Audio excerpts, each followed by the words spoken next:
Fellowship Church, held a variety of strategic pastoral leadership positions before founding the church in 2012, one of the fastest growing multi-ethnic, multi-site churches in the U.S. He also serves on the board of trustees for multiple organizations, including Azusa Pacific University, Fuller Youth Institute's Advisory Council, and the Global Leadership Network.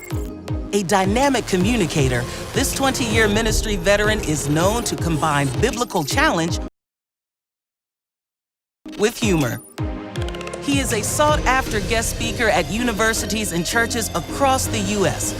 He was recently published in Letters to a Birmingham Jail, a response to the words and dreams of Dr. Martin Luther King Jr. Please welcome Albert Tate to the summit.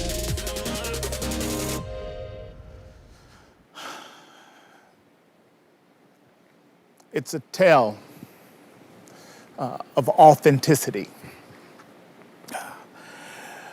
May 2nd, 1844, a young Elijah McCoy was born in Ontario, Canada. He was the son of fugitive slaves who courageously escaped from their plantation in Kentucky. They would traverse the Underground Railroad as they would make their way north. Elijah was brilliant. As a matter of fact, he was so brilliant that they sent him to Edinburgh, Scotland for school and to be trained. He would become a licensed mechanical engineer, and upon graduation, he would make his way back to his family, who had settled now there in Michigan. Seeking employment because of the racial climate, obviously the racial tension of that day, he could not work as a mechanical engineer. He had to settle for a lesser position as an oilman at Michigan Central Railroad. There at Michigan Central Railroad, he worked as an oilman. It was the age of the industrialization in America, and the historians would say that the economy would rise and fall. It would live and die by our railroads. The locomotive, the trains, were the driving force in the economy. But there was one problem: oil.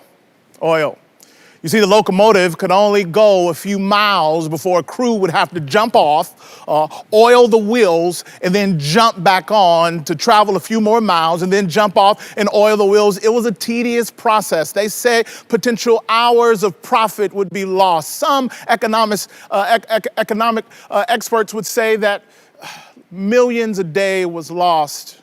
It would be a huge problem for the success of the railroad until young Elijah McCoy comes along. Elijah, frustrated with the process, says there must be a better way to do this. We've got to find a better way to do this. So he's spent months and months of research, hours and hours of investment until he created what would become known as the McCoy Lubricant Cup. The McCoy Lubricative Cup. I can't figure out how to say lubricative right now, but you know what I'm saying. He made this cup, and what was amazing about it, it was designed to automatically drip oil on the wheel. It would change the railroad industry. It would change it. Companies, everyone would want the McCoy Lubricant Cup. Everyone would want the McCoy Lubricant Cup. There was one problem, though: counterfeits. Counterfeits would show up all across the country. Other companies popping up saying that they could do the same thing, but they were terrible. They didn't work at all. They failed miserably, so much so that whenever a customer would come desiring McCoy's cup, they would have to beg the question, is this a counterfeit or is this the real McCoy? Is it a counterfeit or is this the real McCoy? Friends, I've got to be honest with you, as I stand on this stage, sometimes I find myself asking that same question of myself and my leadership. If I'm going to be really transparent and honest, there are moments and times when I look at my leadership This whole concept, this whole idea of being a great leader. And out of everything that we've heard, I look in the mirror and I say, Albert, are you a counterfeit? Are you the real McCoy? Are you the real deal? Are you a real leader, or are you just faking it at the best, at the highest level? It's hard to see it in me. Especially when you come to conferences like this and you see all these great leaders, you see all these amazing folks, like you see Craig Rochelle, one of the greatest leaders in the country. I mean, you look at this guy, and is it just me, or when he's preaching, he finds a way to flex his muscles with his body motion? Is that just me? He's like, lead through the dip. Bend the curve. Like, what is this guy like? I want to walk up to him and just give him a donut and a Yoo-hoo chocolate soda and say, I dare you to eat it, man. Prove to me that you're human. Like, it's so much. And then you got Mike Todd. Mike Todd's on here, and I've never even listened to a whole sermon because I can't. I can't get past a 2-minute clip without me wanting to go into early retirement. I want to quit. I said, I'm not preaching this Sunday at my church. I'm going to take this video and say, y'all just watch this. I don't even need to be here. Just watch Mike and his cameras. You should see his production. Who's doing his production? Who's his camera guy? The freaking people from NASA? It's like it's so clear. It's so beautiful. It's like, is NASA running your production, Mike Todd? And then he's on Carey Nieuwhof, and you find out it is NASA. Yeah, so there's a guy from NASA, goes to our church, and he blessed us with some cameras. So yeah, our Sunday services are recorded by NASA. God's just been faithful, man. I've just been obedient, and God's just been faithful. I run my Sunday service with an iPhone. What does that say about God's faithfulness to me? What does that say about me?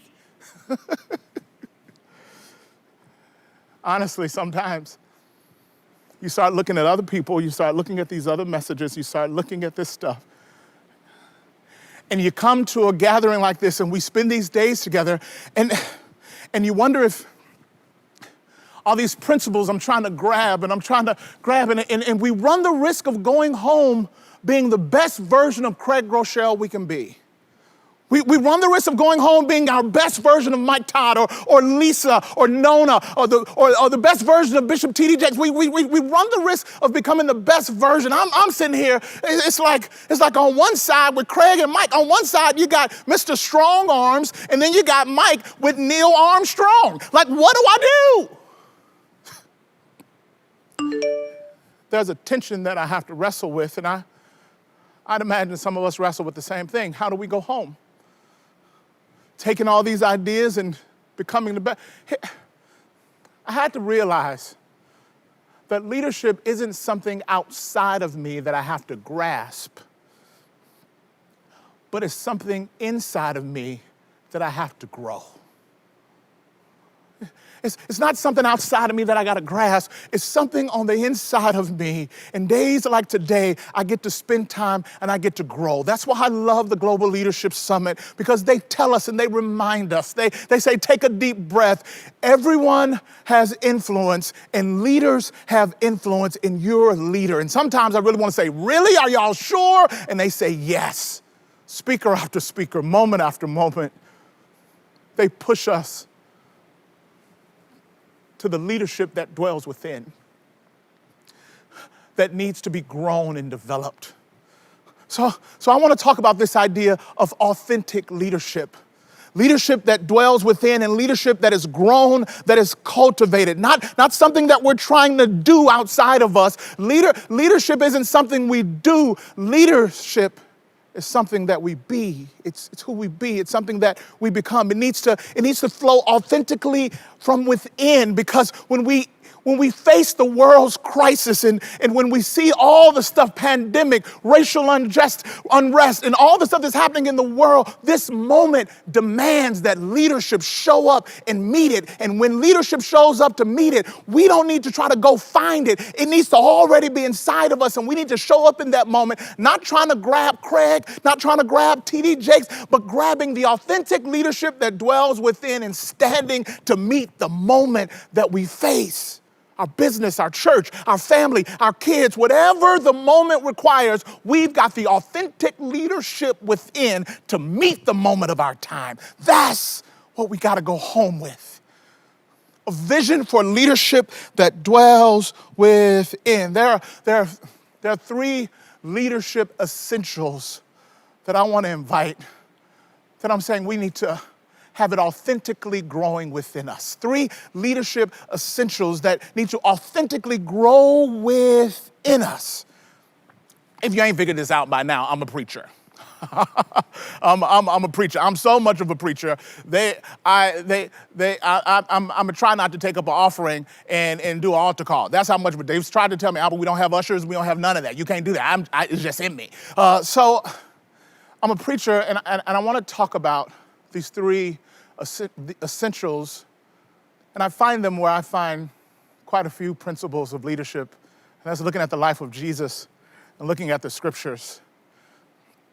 It's the story in the book of Matthew where Jesus goes to the temple. And he goes to the temple, and it's a famous scene because he gets there where people are to be worshiping, where people are supposed to be worshiping God, and he gets there, and they're not there worshiping. As a matter of fact, there are a bunch of tables set up, and there are money changers at the table, and in a place where worship should be taking place, they're money changing, they're doing deals. Not only are they doing deals, but they're doing deals marked with injustice towards the poor, the marginalized, those that are considered the least of these. So it's a place where they should be able to come and worship, but they've turned this place of worship into a whole system of injustice where they're taking advantage of the poor, the disenfranchised. So the scene is Jesus, and I love this scene. I love this scene because Jesus is angry in this scene. And there ain't too many days where you see Jesus angry. And I'm an 8 on the Enneagram. So any of y'all know anything about being Enneagrams, all you need to know about 8s is that 8s are our most accessible emotion is anger. We are angry all the time. At least this 8 is. I'm angry all the time. I'm angry right now. I'm angry that I got a clock on me that I only got 18 minutes left for this sermon. I'm angry at Craig's shirt and how tight it has been all week, and that I can't wear a shirt that tight without a jacket. I'm just angry. So when I see Jesus angry, I can relate to angry Jesus. I see Jesus, and Jesus goes, and he has this scene, and he sees that worship isn't taking place here. There's a system of money changers, and the people that should be here worshiping are cut out and they have no access. The marginalized and the poor are cut out. And Jesus, in this scene, marked with natural emotion, he flips over the tables. He flips over these tables, and he declares, he says, this should be a house of prayer. It should be a house of worship, but you've turned it into a den of thieves, and you systematized it. You got a whole system. Watch this. He just doesn't turn over tables, but he turns over a whole system of injustice.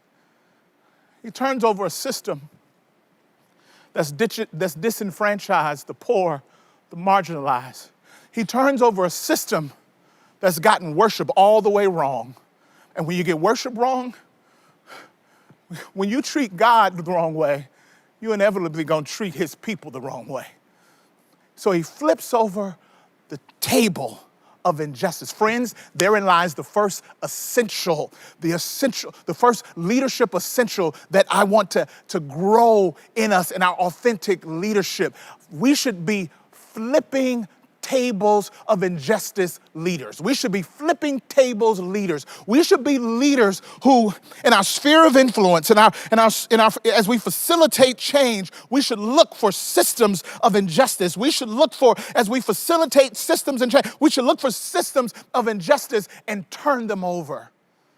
We should look at places where people that should be at the table aren't at the table, and we should turn those systems over. Here's the problem, though. It's hard to turn over a table of injustice if you're sitting comfortably at it. I said it's hard to sit at a table. It's hard to flip a table of injustice if you're sitting comfortably at it. First question of application I want to ask you is, are you comfortably sitting at a table that you should be flipping because of the system of injustice? Are you sitting in places where you should be flipping because of the injustice? Are there people that should be at the table? Are there people that should have access? Are there people that should be there, but because of the system that you operate in, they're not there? A couple of other good questions that you should ask as you apply this to your leadership, as we want it to authentically live inside of you. Who's not at your table? And where are they if they're not at your table? Why aren't they there? And have you made systems that make it hard for them to get there? Who's missing? Let me help you with the application. Some of you, I can see some of you are struggling. My little girl, Bethany, when she was about 3, 4 years old, she was learning her colors, and at the same time, she was learning church songs. And one really tied her up. She really got confused on this one. It's the one that, Jesus loves the little children, all the children of the world, red and yellow, black and white. And she gets to that part, and she's thinking about all the colors that she's learning at school, and you can just see her little mind turning. She says, red and yellow, black and white. Oops, they forgot purple. She realized, I'm singing a melody that has excluded a color. This melody has systematically excluded purple, and I refuse to sing that melody with purple not included in the melody. I guess what I'm saying is the tables that we facilitate, the spaces that we participate in, let's ask the question, where's purple? In our organization, in our teams, in our community, are there people that are left out?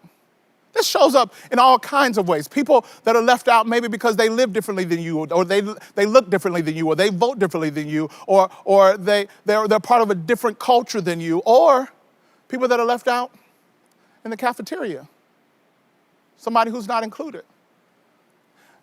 That elderly lady that lives on your street in your neighborhood that doesn't have any family coming by, and then she's always left out. That demographic at the company that just doesn't happen to have a seat at the table. Look around. Where are there those that are missing? Do you realize how much change we can make if everybody asks themselves the question, where's purple? Where's purple? So the first leadership essential is I want you to be a table flipping leader. I want you to be a table flipping leader, flipping over systems of injustice so that all might have access to the table, so they might all come to the place where they were created to be. Jesus is interesting though. That's when I get excited about angry Jesus. And I'm like, yes, Jesus is angry. In my leadership, I want to go flip over some tables. But if you like me, before you get too excited, let me warn you, he flipped over tables, not people. He flipped over tables and not people.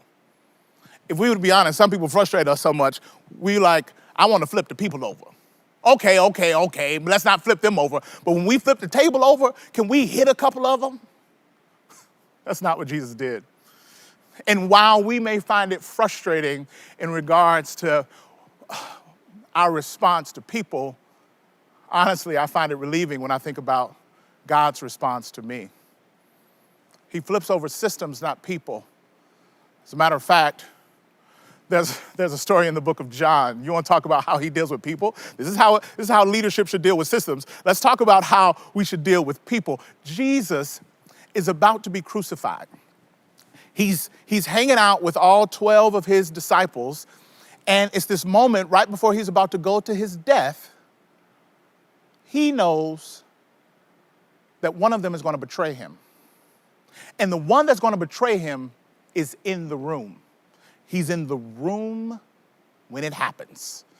Jesus knows that Judas is about to betray him, and then Jesus does this act of compassion that just baffles everyone's mind. He gets up from the table, he grabs a towel, and he gets ready to wash his disciples' feet. It's so shocking. One of the disciples, Peter, was like, "Nah, you can't wash my feet." And Jesus was like, "Yo, if I can't wash your feet, you can't be a part of me." And Peter, the overachiever that he is, he's like, "Oh, wash my feet, wash my whole body, wash me everything." And Jesus is like, "Bro, chill. If you had a bath today, your feet are just fine. That'll be enough, you know." But the thing with Jesus is he washes everybody's feet.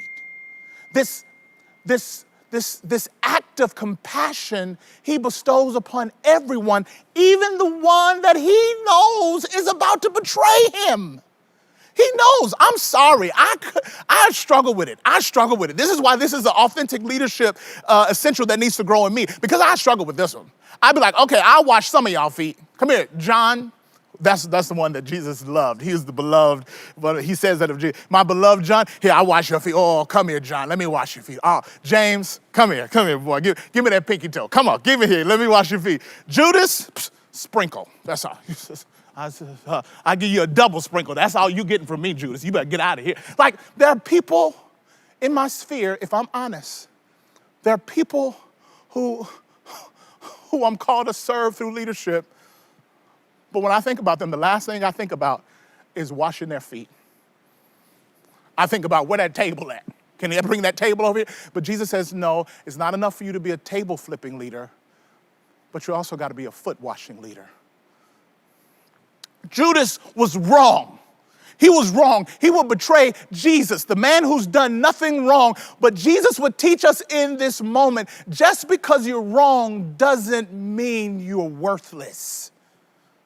Just because you're wrong doesn't mean you don't have worth, you don't have value. Just because you're wrong doesn't mean you get to get canceled. Something very dangerous is happening in our culture. This cancel culture is not it's not a Christian culture. It's not a Christian thing. This cancel culture is not Christian. It's dangerous, because here's the question. If you didn't create me, how can you cancel me? And Jesus Christ, the creator of all things, he didn't cancel Judas, and Judas betrayed him. So if Jesus didn't cancel Judas, then guess what? I can't cancel you.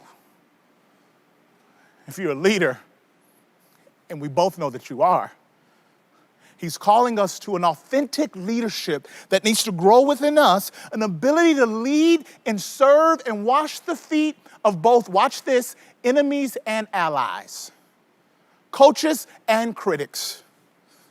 Those who love my ideas and those who always got something to say about my ideas. Love them both.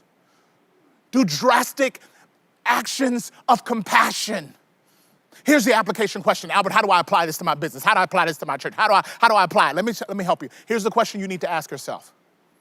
Who would be surprised by your compassion if you poured it on them? Who in your life, if you show them deep, loving compassion, they'll be like, say what? Did you mean to send this to me? Did you mean to say this to me? Who would be surprised by your compassion? Here's the funny thing. Some of y'all, you already know who I'm talking about in your life. Some of you, a name popped up right there, and you irritated with me right now because you're like, I'm not even about to. Forgiveness, compassion. Jesus was betrayed, and he still washed Judas's feet. We need leaders that'll flip over systems of injustice, and we need leaders that'll wash the feet of both their allies and their enemies, both their friends and their foes, folks on the left and folks on the right. Folks that they agree with and folks that they disagree with. Leaders, the folks in the office that you love to hang out with and the folks in the office that you just get on your last nerve, like they tap dancing on your last nerve, show them compassion. And the question is, what does it mean to grow authentically inside of us, our ability to show compassion to those that we lead? Leadership essentials, I want you to be flipping table leaders. I want you to be foot washing leaders. Third and finally, as you think about authentic leadership and the leadership that we need to really dwell in every leader to meet the moment of our day, brings me to a story early on in the Bible. It's in Genesis. It's the story of a guy who he always got what he wanted.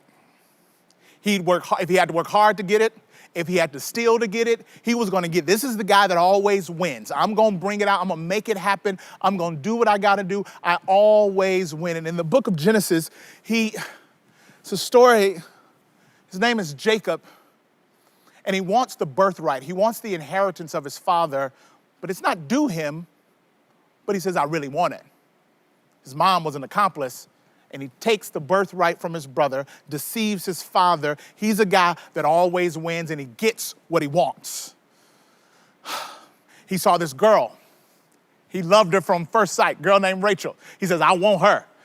Her dad said, you got to work 7 years. He was like, I'll do it, because if I want it, I'll work hard, I'll make it happen. I got grit, I got tenacity, I'll work hard. I'll work for 7 years to get her. She's worth it. Her dad manipulated him, tricked him. He says, nope.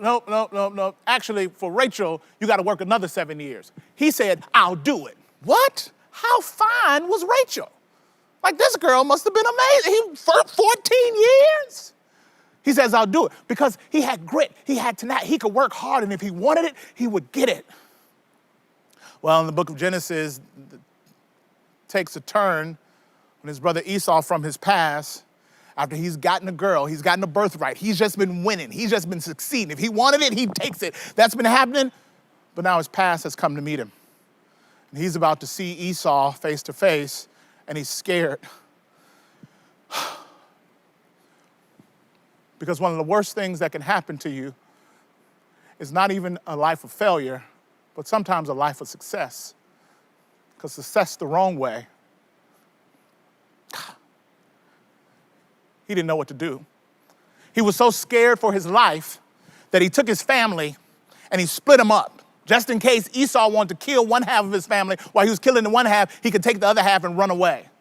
Interesting story. That night, he's sitting waiting to meet his brother Esau, and an angel comes, this man, but it's a divine image. It's clear that it's divine. It's clear that this is a representative of God. This is God representing himself through this man, this strong man. And it's interesting, Jacob's first response with seeing this divine being is to wrestle him. Can I just tell you, let me tell you something. If God comes see me, the first thing I'm gonna do is not gonna try to wrestle him. I ain't trying to fight him.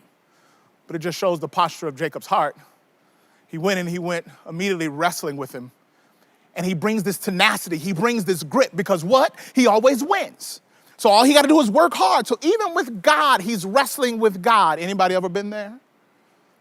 Even with God, he's wrestling and trying to win, because he's trying to do it in his own power. And one of the worst things that happened to Jacob is he had enough wins to be confident. He had enough success to be hubris. He had enough success to be arrogant and overcompensating and overconfident in his own ability. One of the worst things that ever happened to him is he was successful and he did it all right. And he had no idea what it was like to be wrong. So when he met his match, when he came to something that was greater than him, he wrestled, and he gave the divine being a run for his money. But after a while, this divine being, he says, all right, this is enough. And he hit him on the hip. He dislocated his hip. And after that, Jacob was done. He was done. He could not fight anymore. But the crazy thing is, he didn't let the angel go. He's still holding on to him, so much so that the angel said, why are you still holding on to me? Let me go, it's over. And Jacob says something so profound. It's my Albert Tate translation, but he says to the effect of, I'm done, but you're not. Can I just stop here to encourage somebody? Somebody who in your leadership in this season, in this pandemic, you feel like you're done. You feel like you have nothing else to give. You feel like you're overwhelmed. You feel like it's like one storm after another storm and after another storm, and you want to throw in the towel, you want to quit, and you want to give up. But can I just encourage you? Just because you're done doesn't mean God is. Can I just, and I know there's some of you that are just eavesdropping in on a Christian conversation, but can I just encourage you? We serve a God. There's a God who is not done with you. So if you're on the verge of giving up, can I tell you, hang in there. Don't you give up. Just because you're done doesn't mean God's done with you.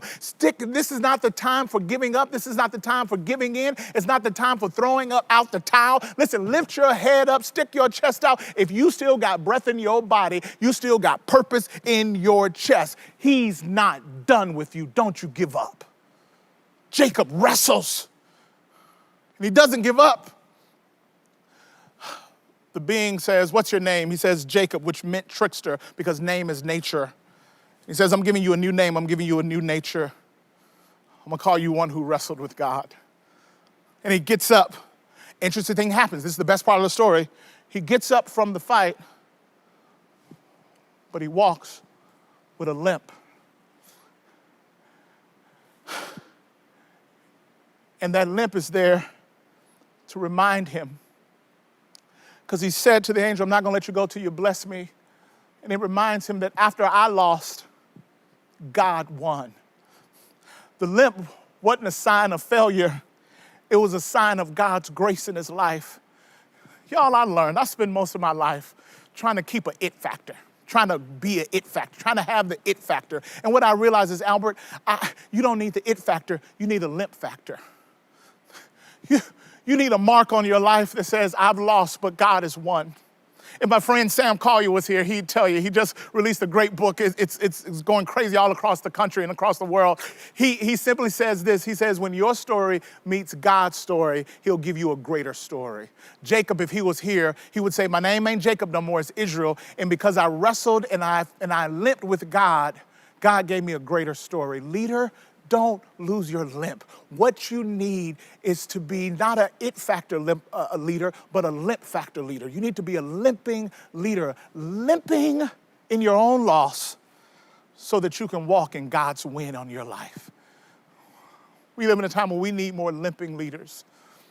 We need leaders walking in vulnerability, because Israel will tell you, if he was here, he'd say, failure ain't a loss. With God, you can still win. If you learn, and if you surrender, and if you give up, and if you trust him. Failure ain't fatal. Failure is an invitation for God's grace to show up in your life. Leadership essentials that should be authentically growing in all of us. Flipping leaders who flip over systems of injustice, foot-washing leaders who wash the feet of both friends and foes, and limping leaders, limps that mark where you lost and God won. I may not live to see our glory, but I will gladly join the fight. And when our children tell our story, they'll tell the story of tonight. There's a scene in Hamilton, which we've been watching Hamilton. I've watched Hamilton 27 million times. There's a scene where Hamilton and his friends are talking about their leadership and the impact of their leadership. And they make a decision in this moment that our leadership has to live beyond this moment. They talk about a leadership, the impact that they may not see. There may be a harvest that we don't reap. My bishop mentor says it this way. He says, Moses would see further than he would go, and Joshua would go further than he would see. I'll say that again. Moses would see further than he would go, and Joshua would go further than he would see. What's the point? We may not see the fullness of our leadership. But I encourage you, let's lead, not for likes tonight, but let's lead for a legacy tomorrow. We need leaders that'll flip, wash, and limp to the finish. Even if we don't see the full fruit of it, we need leadership that meets this moment that'll change a generation to come. Legacy limping leaders. I'll close with this as I wrap up. I ran a Disney half marathon a couple of years ago. I know. You probably think I run marathons all the time, obviously. Running is like, no hyperbole, it's like death in the microwave. It's like slow death. The first time I ran, I was sitting on the porch. My kids came home from school. They didn't even say nothing to me. They just walked right past me, went to mom and said, Mama, we think Dad's about to die on the front porch. She's like, oh, child, he all right. He just went running today. Like, it was brutal. And I remember being in this half marathon, and I remember practicing and trying to get it together and trying to work it out. I started the marathon, I started running, this little lady came up beside me, she said, you got this. And I was like, who is this little lady? I don't even know you. And then she looked at me again, looked at my eyes, she could see the terror, and she said, you got this. And I was like, oh, I got this. Thank you, little lady, thank you.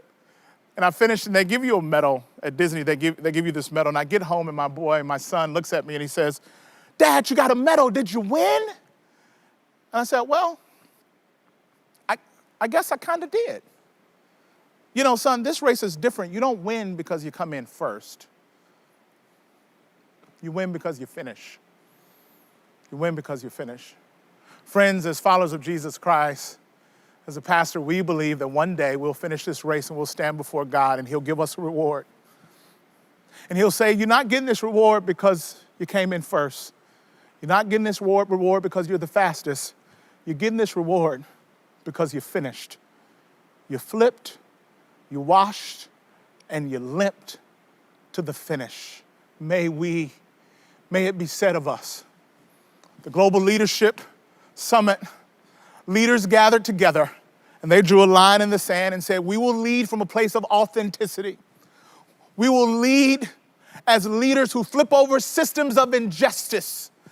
We will lead as leaders who wash the feet of friend and foe, enemy and ally. We will lead as leaders limping as a sign of what we lost and how God won. May it be said of us that we authentically led to the finish. We may not live to see our glory, but we will gladly join the fight. And when our children tell our story, they'll tell the story of tonight. Let's give the next generation a story to tell. Thank you.